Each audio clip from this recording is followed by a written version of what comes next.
नमस्कार, स्वागत है न्यूज 21 में। मैं हूं आपके साथ हर्षदा और अब नजर डालेंगे बिहार की खबरों पर।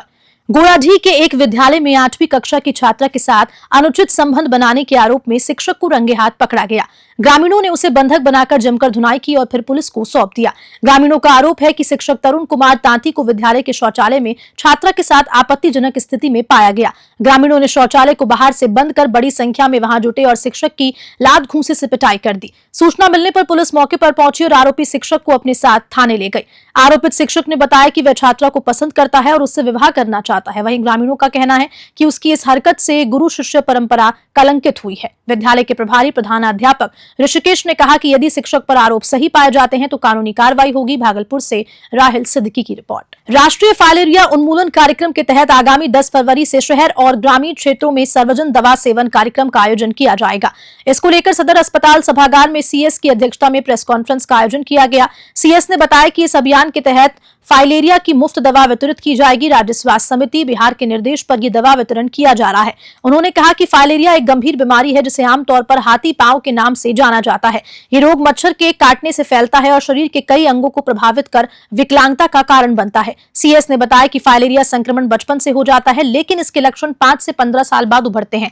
बिहार में रहने वाले 13 करोड़ लोगों को इस बीमारी का खतरा है, इसलिए सभी को समय पर दवा का सेवन करना चाहिए ताकि इस घातक बीमारी से बचाया जा सके। भागलपुर से राहिल सिद्दीकी की रिपोर्ट। ये बताना चाहता हूँ कि फाइलेरिया एक गंभीर बीमारी है जो लाइलाज है।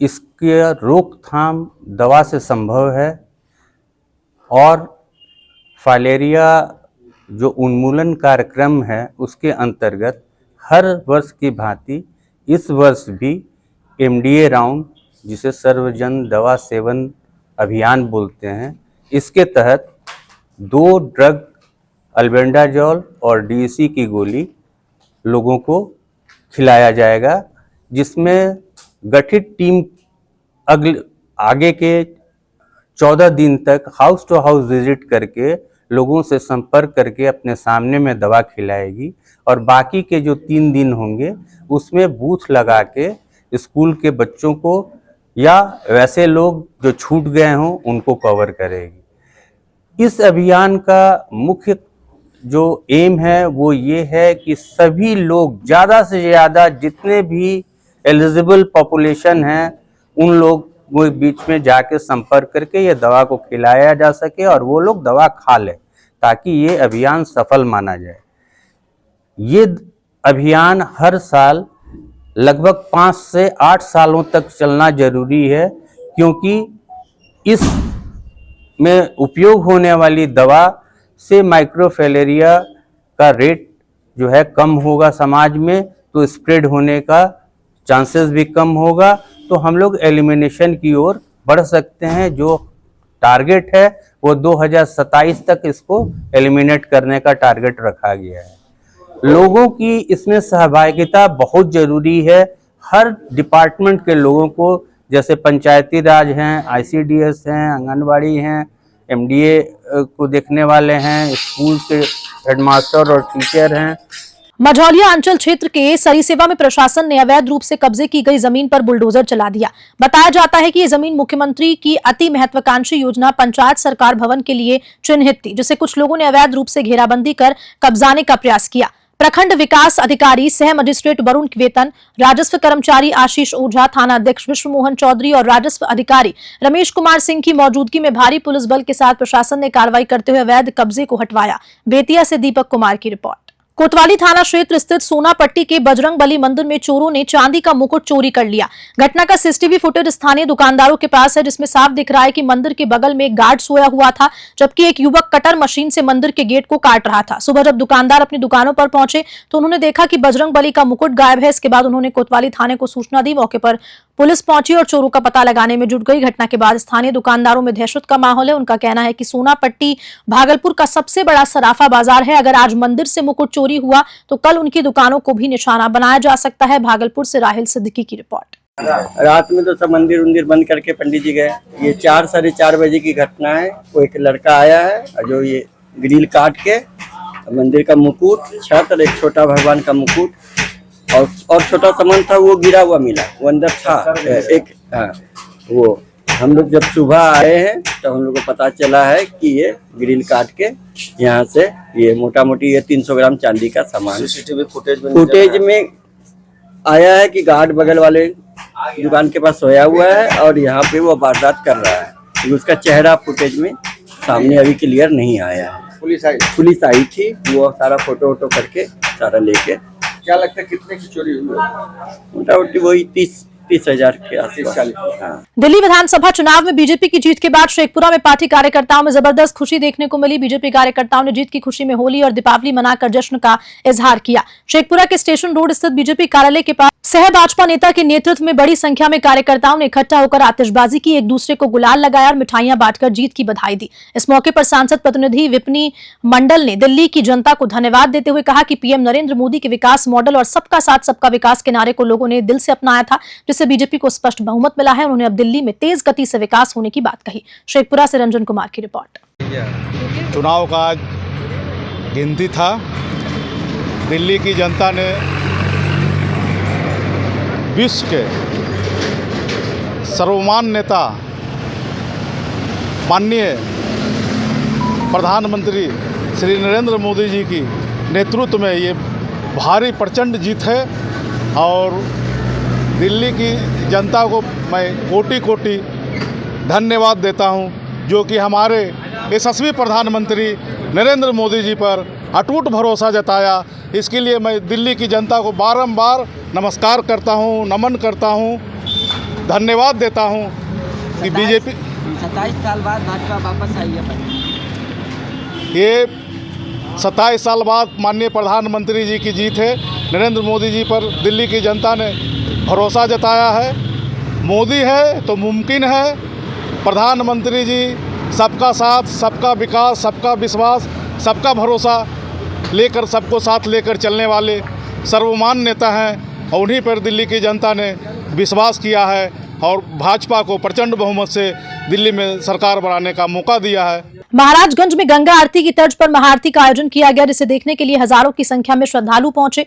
वाराणसी से आए आचार्य मनीष तिवारी के नेतृत्व में रजनी शास्त्री और दीपू शास्त्री ने भव्य आरती संपन्न कराई। ये महाआरती बड़ी देवी मंदिर में शतचंडी महायज्ञ के अष्टमी तिथि पर आयोजित की गई। हर साल बड़ी देवी के वार्षिकोत्सव पर शतचंडी महायज्ञ और भागवत कथा का आयोजन होता है, जिसमें इस बार महाआरती को विशेष रूप से शामिल किया गया। मंदिर को फूलों और दीपों से सजाया गया, जिसमें पूरा वातावरण भक्तिमय हो गया। श्रद्धालुओं ने कहा कि ऐसे आयोजनों से सकारात्मक ऊर्जा और पवित्रता का संचार होता है। महाआरती का आयोजन शतचंडी महायज्ञ कमेटी के तत्वावधान में किया गया, जिसमें श्रद्धालुओं की भारी भीड़ उमड़ी। सिवान से गगन पांड्या की रिपोर्ट। जी, सबसे पहले काशी से चल करके आए हुए हम पंडित दीपू कुमार शास्त्री आज इस सिवान के महाराजगंज जिले में उपस्थित मां श्री नारायण यज्ञ में उपस्थित मां साक्षात विंध्यवासिनी के जगत जगदम्बा मां जगदेश्वरी के शरण में हम उपस्थित हुए आज। और सबसे पहले कि ये गंगा आरती जो है, माता गंगा का आवाहन किया जाता है, आरती किया जाता है, जो कि हमारे जिंदगी में जो है कि माँ का सबसे बहुत पुण्य महत्व है। बिना माँ के हम लोग रह नहीं पाएंगे, बिना माँ के बिना हम लोग रहते नहीं, और जो है कि माँ के बिना कोई कार्य सफल नहीं हो सकता है। इस सृष्टि को चलाने वाले जगत जगदम्बा माँ जगदेश्वरी हैं, जो कि उनका हम आराधना और पूजन करते हैं। इस आरती को ग्रहण करने से हमारे सब जिंदगी के पाप कष्ट जो होते हैं, इसमें आरती लेने से माँ का आशीर्वाद से सब नष्ट होते हैं। जो मानसिक और शारीरिक जो पीड़ा होती है उसको हरती है माँ जगत जननी जगदम्बा, हर लेती है इसको। छपरा सिवान मेन रोड पर कोपा के पास एक बेकाबू ट्रक ने पुलिस चौकीदार को रौंद दिया, जिसमें मौके पर उनकी मौत हो गई। हादसा शनिवार सुबह हुआ, जब मृतक प्रहलाद मांझी अब्दुल अजीज हाई स्कूल में इंटर परीक्षा की ड्यूटी के लिए जा रहे थे। प्रत्यक्षदर्शियों के मुताबिक ट्रक का चक्का पुलिस चौकीदार के चेहरे को कुचलते हुए आगे बढ़ गया, जिससे दर्दनाक मौत हो गई। हादसे के बाद ट्रक चालक मौके से फरार हो गया। घटना की सूचना मिलते ही मांझी थाना पुलिस मौके पर पहुंची और शव को कब्जे में लेकर पोस्टमार्टम के लिए सदर अस्पताल भेज दिया गया। हादसे के कारण राष्ट्रीय राजमार्ग पर कुछ देर के लिए अफरा तफरी का माहौल बन गया था, जिसे कोपा पुलिस और स्थानीय लोगों की मदद से नियंत्रित किया गया। पुलिस ने कहा कि चालक की तलाश जारी है और मामले की गंभीरता से जांच की जा रही है। छपरा से रवि कुमार की रिपोर्ट। रोहतास के हिमांशु कुमार ने अपने हुनर और मेहनत से मंडाला आर्ट को एक नए मुकाम तक पहुंचाने का बीड़ा उठाया। बिहार सरकार के उद्योग विभाग में सहायता लेकर उन्होंने एक नया उद्यम खड़ा किया और मंडाला आर्ट के जरिए सजावट और आकर्षक वस्तुओं का निर्माण कर रहे हैं। हिमांशु ने कई स्तरों पर इसकी ट्रेनिंग भी ली है और अब ई-कॉमर्स और सोशल मीडिया के माध्यम से अपने उत्पादों को देश भर में पहुंचाने की तैयारी में है। उन्होंने सीएम अनुसूचित जाति जनजाति युवक महिला उद्यमी योजना का लाभ उठाकर इस व्यवसाय की शुरुआत की। Himanshu 3D mandala art product भी बना रहे हैं, जिसे जल्द ही पूरे भारत में ऑनलाइन बेचना चाहते हैं। बिहार सरकार के उद्योग विभाग के अधिकारी हिमांशु के कार्य से प्रभावित हैं और जल्द ही उनके उत्पाद मुख्यमंत्री नीतीश कुमार को भी भेंट किए जाएंगे। रोहतास से रमन किशोर चौबे की रिपोर्ट। देखिए सर, अभी के फिलहाल के दौर में जो है 3D बहुत बूम हो रहा है। अभी इंडिया के लोग और खासकर बिहार के लोग बहुत कम जानते हैं 3D के बारे में। 3D स्पेशली यूएस, चाइना और ये सब जो देश हैं वहाँ पे बहुत अवेलेबल है, क्योंकि मैन्युफैक्चरिंग इंडस्ट्री जो है वो चेंज हो रहा है। वो मोल्डिंग से आ रहा है 3D प्रिंटिंग की, और 3D प्रिंटिंग की खासियत ये है वो हर चीज़ कर सकता है जो आपकी नीड्स हो। आप जो भी सोच सकते हो वो बना सकता है। देखिए, जैसे कि एग्जांपल, मुझे रिमोट रखने का एक नीड्स था, मैंने ये प्रिंट किया है। आपको बिल्कुल नहीं पता चलेगा कि ये प्रिंट किया हुआ है। जस्ट लाइक मुझे इसकी नीड्स थी, ये बनाया। बच्चों को पढ़ने के लिए आजकल आप देखिएगा ना, एजुकेशन सिस्टम है जो न्यू एजुकेशन पॉलिसी है, उसमें चेंजिंग आया है। क्या आया है? बच्चों को पढ़ने, जो पढ़ रहे हैं ठीक है, अब पढ़ाई के अलावा वर्क दिया जा रहा है।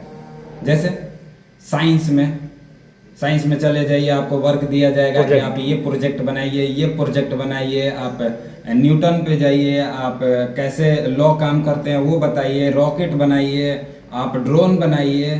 तो ये सारा चीज़ 3D प्रिंटेड संभव करता है। हिस्ट्री में चले जाइए, हिस्ट्री के जितने आर्टिकल्स होते हैं, जितने ये मोमेंट्स होते हैं, जितने स्कल्पचर होते हैं, वो सारे प्रिंट कर सकते हैं। जैसे देखिए, ये बुद्ध की है, ये छोटा सा बुद्ध मैंने प्रिंट किया है। तो ऐसे हो गए। फिर ये सारे जो भी टॉयज हैं, या फिर आपको एजुकेशन लाइन से, मेडिकल लाइन का आजकल बड़ा यूज है। 3D प्रिंटेड हर्ट आ रहा है, आप हर्ट बना सकते हैं। जिसका बोन टूट गया, 3D प्रिंटेड बोन का यूज़ किया जा रहा है, स्किन यूज़ किया जा रहा है। तो 3D प्रिंटेड फ्यूचर के वे से बहुत ही आगे है। तो इसलिए 3D प्रिंटेड को जानना बहुत ज़रूरी है। आप लोग आइए, देखिए। Thank you. मुख्यमंत्री उद्यमी योजना के तहत माननीय मुख्यमंत्री जी की एक बहुत ही सक्सेसफुल योजना है मुख्यमंत्री उद्यमी योजना। उसमें बिहार के समस्त जो भी जो योग्य लाभुक हैं उनको सरकार 10 लाख तक का ऋण प्रदान करती है। इसमें 5 लाख का वो अनुदान होता है। उसके साथ हमारे ज़िला में बहुत अच्छे उद्यमी उस योजना का लाभ लेके उभर रहे हैं। उसी कड़ी में एक एनीकॉम मोबाइल है यहाँ पे तकिया में। इसी कड़ी में एक आगे में यहाँ पे 3D प्रिंटिंग का एक काम करते हैं। उनका भी जो है वो मंडाला आर्ट का काम कर रहे हैं और बहुत अच्छी तरह से उसमें काम करके एक खूबसूरत सा मॉडल तैयार कर रहे हैं, जो कि होम डेकोरेशन में या किसी भी अन्य प्रकार के डिस्प्ले में लगाने के लिए बहुत ही अच्छा है। तो इस प्रकार ज़िले में बहुत अच्छे उद्यमी हैं। एक सैनिटरी नैपकिन वाले हैं, उन्होंने 10 लाख से स्टार्ट किया था, 3 करोड़ का टर्नओवर है उनका। इस प्रकार से जिले में अच्छे उद्यमी काम कर रहे हैं। बिहार के मुख्यमंत्री नीतीश कुमार अपनी प्रगति यात्रा के दौरान शेखपुरा जिले को ऐतिहासिक सौगातें दी हैं। इसमें प्रमुख रूप से ऐतिहासिक मटोकर दरगाह और बरबीघा प्रखंड के समास विष्णु धाम को विकसित करने की घोषणा शामिल है। डीएम आरिफ अहसन ने जानकारी दी कि शेखपुरा की ऐतिहासिक धरोहरों को संरक्षित करने और पर्यटन के क्षेत्र में नई पहचान दिलाने के लिए प्रशासन कार्य कर रहा है। पर्यटन विभाग से निर्देश मिलने के बाद जिला प्रशासन में इन दोनों स्थलों के विकास के लिए डीपीआर तैयार करने का निर्देश दिया। मटोखोर में बड़े तालाब में बोटिंग और अन्य पर्यटक सुविधाओं को विकसित किया जाएगा। सामस विष्णु धाम के पास पार्क, चिल्ड्रन पार्क, लाइटिंग और गर्भगृह के बाहर परिक्रमा क्षेत्र का भी विकास होगा। स्थानीय लोगों ने प्रशासन की इस पहल का स्वागत किया और कहा कि इससे पर्यटन को बढ़ावा मिलेगा। विष्णु धाम के विकास के लिए 17 सालों से प्रयासरत समाजसेवी एवं चिकित्सक ने भी सरकार के इस कदम पर प्रसन्नता जाहिर की। शेखपुरा से रंजन कुमार की रिपोर्ट। 2 जगह हम लोगों का है, एक सामस है, सामस विष्णु धाम, और दूसरा हमारा जो मटोखर है, जहाँ पे एक बहुत बड़ा दह है, 1.2 किलोमीटर का जो उसका लेंथ है। तो वहाँ पे पर्यटन स्थल के रूप में उसको डेवलप करने के लिए हम लोगों ने डीपीआर बनवाने के लिए पर्यटन विभाग से वहीं से कंसल्टेंट आई थी, जिसका डीपीआर बनाया जा रहा है। और मुझे उम्मीद है कि जल्द ही उसको हम लोग एक स्वरूप दे पाएंगे और अगले 3 से 4 माह में टारगेट होगा कि वहाँ पे एक अच्छा सा पर्यटन स्थल डेवलप हो। क्या क्या वहाँ पे जितनी तरह की सुविधाएं होती है पर्यटन स्थल पे, जैसे कि पार्क हो गया, पब्लिक कन्वीनियंस हो गया, मटोकर में हम लोग वाटर स्पोर्ट्स भी हम लोग कराने का प्रस्ताव है। इसके साथ साथ वहाँ पे जितने भी बच्चे खेलने आएंगे लाइट शो करने का भी प्रोविज़न उसमें है। कुछ हम लोग रनिंग ट्रैक और साइकिल ट्रैक भी वहाँ पे निर्माण होगा मटोकर में, और सामस विष्णु धाम में, जो कि वहाँ पे एक धार्मिक स्थल है, तो उसी के अनुरूप जो है वहाँ पे प्लानिंग करने का प्रपोजल दिया गया। मैं नीतीश कुमार जी का शुक्रिया अदा करूँगा जो शखपुरा की धरती को उन्होंने चुना, और ख़ास के सामस विष्णु धाम और मटोकर दाह को। इसी को बोलते हैं गंगा जमनी तहजीब, एक तरफ दरगाह और एक तरफ विष्णु धाम। तो मैं बिहार के यशस्वी मुख्यमंत्री को मैं धन्यवाद देना चाहता हूँ, और ख़ासकर जो एक तरह से विकास की जो गंगा बहाई है शखपुरा की धरती पर, नहीं बल्कि बिहार की धरती पर। और आज ये प्रगति यात्रा आप देख रहे होंगे, प्रगति यात्रा इतना सफल यात्रा है कि लोग के अंदर जो जज्बात है वो जज्बात जो उनके वो इस कदर मुख्यमंत्री के लिए तारीफ़ के लिए बेचैन है कि वो बयान नहीं कर सकते। आप देखा होगा यहाँ पे जब यहाँ पे हुआ था तो काफ़ी शखपुरा के अंदर प्रगति यात्रा के अंदर देखा होगा कि काफ़ी लोग हुजूम बाहर में नीतीश कुमार जिंदाबाद और इस तरह का जो नारा उनका था, लगा जोश के साथ बोल रहे महिलाई की समस्या हो, और ख़ासकर शखपुरा को सौगात दिया उन्होंने डेवलपमेंट का, उसके लिए लोक जनशक्ति पार्टी रामविलास शखपुरा ज़िला उनका सदा आभारी रहेगी, उनको धन्यवाद मुबारकबाद देती है। वो हमारे इंडिया के मुख्यमंत्री हैं नीतीश कुमार जी, और भगवान उनको हमेशा सेहतमंद रखे और तंदुरुस्त रखे, ये हम सब लोजपाई की दुआ है। और ख़ासकर शेखपुरा के डीएम आरिफ अहसन साहब का शुक्रिया अदा करूँगा कि जिस तत्परता से, जिस मेहनत से उन्होंने काम किया इस शेखपुरा की धरती पर आकर के। कम ऐसा डीएम होता है जो इतना एक्टिव काम करते हैं। मतलब लोग आते हैं जाते हैं, लेकिन हाँ कोई अधिकारी एक्टिव होते, कोई अधिकारी सुस्त होते हैं, लेकिन हाँ यहाँ के जो डीएम साहब ने जो कारनामा किया, जो काम किया, मैं उनका तहे दिल से शुक्रिया अदा करता हूँ, मेरी पार्टी उनका शुक्रिया अदा करती है। पूरा जिला प्रशासन खास डीएम साहब का बहुत पहल है। 3-4 बार विष्णु धाम सामस आकर के स्थल का निरीक्षण किए हैं, कर भी रहे हैं, और पूरी तन्मयता के साथ लगे हुए हैं। मुझे तो विश्वास है कि इस बार निश्चित है कि डीपीआर स्वीकृत हो जाएगा सौंदर्यीकरण के लिए, जिससे कि जो हम लोग का पुराना सपना था पूरा हो जाएगा, और आधा सपना तो पूरा हो गया। 2007 से लगे हुए हैं, 2025 आ गया है। इस 17 साल में मैंने 50% काम सब दानदाता के द्वारा तो हो भी गया है। राष्ट्रीय मेला चाह रहे थे, वो भी लग रहा है 2 साल से। मंदिर गर्भगृह का निर्माण भी हो गया, इससे बड़ा खुशी की बात और क्या हो सकती है। विशेषता ये जो मूर्ति है पालकालीन है, 8वीं से 11वीं शताब्दी के बीच, आज 1100 साल पुरानी यह मूर्ति है। यह मूर्ति का एक खास वैल्यू है, वास्तुकला के हिसाब से अद्वितीय है। एक ही ग्रेनाइट पत्थर से, काले ग्रेनाइट पत्थर से बनी हुई है। कितना हाइट है? करीब 7.5 फीट लंबाई, 4.4 फीट चौड़ाई है। यहाँ तक कि भगवान तिरुपति बालाजी से 1 फीट बड़ी है। भगवानपुर थाना क्षेत्र के मुंदीपुर गांव में मूर्ति विसर्जन के दौरान डीजे पर जातीय गाना बजाने को लेकर विवाद हो गया, जिसमें दोनों पक्षों में झड़प हो गई। इस घटना में 5 लोग घायल हो गए, जिसमें से एक की हालत गंभीर बताई जा रही है। प्रत्यक्षदर्शियों के मुताबिक 2 अलग-अलग गुट मूर्ति विसर्जन के लिए निकले थे। इसी दौरान डीजे पर अहिरान और कोईरान जातीय गाने बजाए जा रहे थे। गाने को लेकर दोनों पक्षों के बीच विवाद इतना बढ़ गया कि झड़प हो उठी, जिसमें लाठी डंडे चले और 5 लोग घायल हो गए। घायलों को सामुदायिक स्वास्थ्य केंद्र भगवानपुर में भर्ती कराया गया, जहां प्राथमिक इलाज के बाद रामबाबू कुशवाहा को सीवान सदर अस्पताल रेफर किया। स्थानीय लोगों ने पुलिस प्रशासन पर लापरवाही का आरोप लगाया, क्योंकि बिना परमिशन के डीजे पर अश्लील और भड़काऊ गाने बजाए जा रहे हैं, लेकिन प्रशासन कोई ठोस कार्रवाई नहीं कर रहा। सिवान से गगन पांडे की रिपोर्ट। खबर के साथ बिहार बुलेटिन में इतना ही। नमस्कार।